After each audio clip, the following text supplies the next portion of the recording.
Welcome to the night section.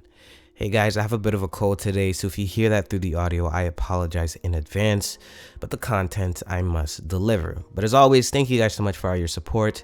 Please be sure to leave a like, comment, and subscribe if you'd like to see more content like this. Now let's get into it. I just wanted to let you guys know that you don't have to pretend you're part of the gangster lifestyle to be successful in the music industry. It seems that time and time again, we are hearing stories about people claiming a set they don't really bang, living a life they really aren't about, to feel accepted in hip-hop. And I know there's many stories of this in hip-hop history. We can even go back to the times of the birth of gangster rap, with allegations of Ice Cube from NWA not being really about that life, or more recent times, a Rick Ross with claims that his gangster persona is purely fiction and based off of the Freeway Rick Ross, or the quote-unquote real Rick Ross, as some like to say, and that the Maybach Music Rick Ross was actually a correctional officer in his past life, and whether these allegations are true or not is irrelevant because people need to understand that claiming a certain lifestyle, whether fake or not, has real life implications. And in these two examples, though there haven't been severe consequences in death or even mainstream public reputation, I feel as though with these new age artists, with their visibility and access to the internet, it's becoming more and more fatal to be claiming the gangster lifestyle that you're not really a part of. It's come to my attention in recent times that the New York rapper CJ is not only a rapper but a capper. For those of you guys who don't know CJ, he's come onto the scene seemingly out of nowhere with his single Whoop-Dee that dropped July 30th of 2020. The song is reminiscent of the Brooklyn drill sound that has been making waves ever since Pop Smoke made his introductions to the game. A very catchy song overall, and most people, at least at first encounter, wouldn't find anything wrong with it. It seems like the typical gangster-esque type of song and music video, with the red rags obviously signaling to the audience that he's a blood member. In the song, he actually makes reference to his quote-unquote gang affiliations, where he says, quote, "I'm posted up with hats and the sleazies." However, we run into problems when actual bloods confirm that CJ has no affiliation whatsoever, and that the term Whoop-Dee is actually a gang call coined by the Bloodhound Brim's founder, LaBrim. And it's one thing to pose up as a blood and use the lingo and act as if you're about that life, but it's another where you actually trademark the term Whoop-Dee as if it's your own. That's a different level of disrespect to one, the culture and lifestyle that you're appropriating to get on, and two, just in general taking something that's not your own and repackaging it as if it's yours, then monetizing it to your own benefit without even paying your dues. China Mac said it best on Vlad TV. No, the thing is that it's not that, is that he took something, trademarked it, and he's not a part of it. So he was never a bloodhound.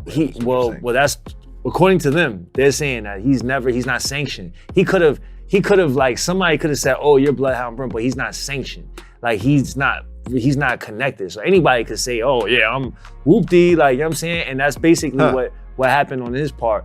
And they're saying that he just basically jacked it, took this shit, and made it his, and he's not even really affiliated with the gang. You know what I'm saying? And then he trademarked it, and without actually, like, you know, without actually paying homage and respect to those people. You know what I'm saying? He basically just jacked it. You know what I mean? Now, we've seen the worst case scenario of what pretending to be gangster does to your life with 6ix9ine, which was incarceration and a bounty on your head, but in some cases it can actually lead to death. And honestly, with 6ix9ine, he will have a bounty on his head for the rest of his life.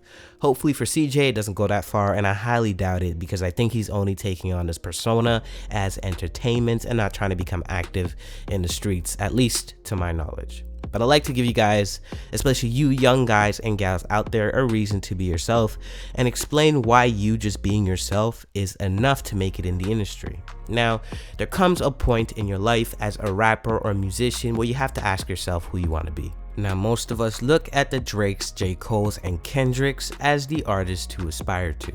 And that's for a reason. These are the top 3 rappers in the last 8 to 10 years, and there's no discussion about that. And if you want to be in this game as a serious competitor, you have to pay attention to the clues that success leaves behind. Now, what do all 3 have in common?